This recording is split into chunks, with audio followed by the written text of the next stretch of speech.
السلام علیکم، آپ دیکھ رہے ہیں نور اردو پوائنٹ۔ رابعہ بصری سے کسی نے پوچھا کہ کیا گناہ گار کی توبہ قبول ہوتی ہے؟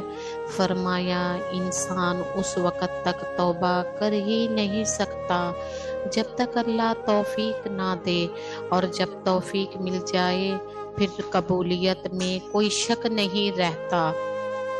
درود پاک پڑھا کرو، زندگی پریشانیوں، مصیبتوں اور مشکلات سے پاک ہو جائے گی۔ جن لوگوں نے آپ کو دکھ دیے ان کو بھلا دیں، لیکن جو انہوں نے سبق دیا ان کو یاد رکھیں۔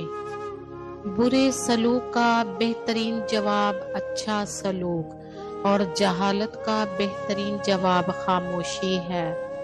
توبہ کرنے کے لیے گناہ کا ہونا ضروری نہیں، توبہ کرنا بذات خود ایک عبادت ہے۔ جتنی کی جائے روح میں نکھار آتا ہے۔ پروانے کو چراغ ہے، بلبل کو پھول بس، صدیق کے لیے ہے خدا کا رسول بس۔ جو انسان جتنا خاموش رہتا ہے وہ اپنی عزت کو اتنا محفوظ رکھتا ہے۔ بیماری کی وجہ سے ہونے والی تکلیف پر آخرت میں بہت زیادہ اجر و ثواب ملتا ہے۔